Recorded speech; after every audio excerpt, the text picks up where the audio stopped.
RBSK রাষ্ট্রীয় বাল্য স্বাস্থ্য কার্যক্রম ফলো আপ সার্জারি সম্পন্ন স্ক্রিনিং সচেতনতামূলক শিবির অনুষ্ঠিত হয় ক্যাম্পের বাজারে গজারিয়া কমিউনিটি হলে। সভায় উপস্থিত ছিলেন মেয়র দীপক মজুমদার, কর্পোরেটর বাপি দাস, ৩৭ নং ওয়ার্ডের কর্পোরেটর অঞ্জনা দাস সহ অন্যান্যরা।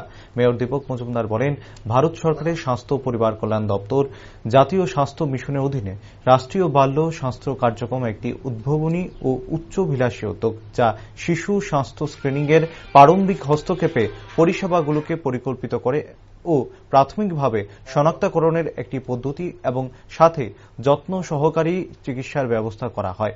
জন্ম থেকে 18 বছর বয়সী শিশুদের বিভিন্ন জন্মগত সমস্যা যেমন বধিরতা, স্থানী হৃদরোগ, ঠোঁট কাটা, চালু কাটার সমস্যা ইত্যাদি বিভিন্ন রোগের চিকিৎসা ব্যবস্থাপনা করা হয়। বাছাইকৃত শিশুদেরকে জেলা পর্যায়ে প্রাথমিক স্তরে স্বাস্থ্য পরিষেবা এবং ফলো আপ যত্ন প্রদান করা হয়। সঠিক উদ্যোগে বাস্তবায়িত হওয়ার এটি আমাদের শিশুদের চিকিৎসা পরিষেবার এক যুগান্তকারী পদক্ষেপ হিসাবে চিহ্নিত হয়েছে। শিশুদের স্ক্রিনিং সহযোগিতা করার জন্য অঙ্গনওয়াড়ি কেন্দ্রে নথিভুক্ত 0 থেকে 6 বছর বয়সী শিশুদের এবং বিভিন্ন সরকারি স্কুলে 7 থেকে 8 বছর পর্যন্ত বালক বালিকাদের স্ক্রিনিং করা হয়।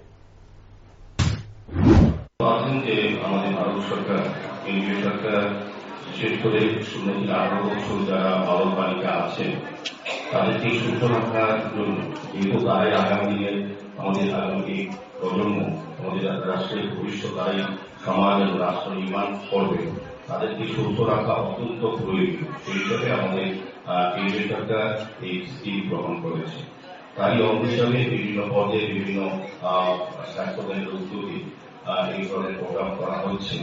তো আমাদের এখানে বিশেষ করে আমরা এটা বুঝেছি যে এখানে যাদের বধিরতা আছে জন্মগতভাবে এবং জন্মগত স্থানীয় অপারেশন করার ক্ষেত্রে যারা পড়েছে, জন্মগত হৃদরোগ এখানে বলেছেন, আলোচনা করেছেন, ঠোঁট কাটা বা ভালো কাটার সমস্যা বা পাতা পায়খানা, এই ধরনের আমাদের যাদের সমস্যা আছে শিশুদের বা সন্তানদের 0 থেকে 18 বছর তাদেরকে চিকিৎসা করা, তাদেরকে ভালো চিকিৎসা ব্যবস্থা করার ক্ষেত্রে এই কর্মসূচি বা এই প্রকল্প আমি অনুরোধ করবো যারা লোক আছেন এখানে, যারা উপস্থিত হয়েছেন, তারা কিন্তু সুবিধা পেয়ে বা চিকিৎসা পেয়ে সুস্থ হয়ে আজকে এখানে এসছেন।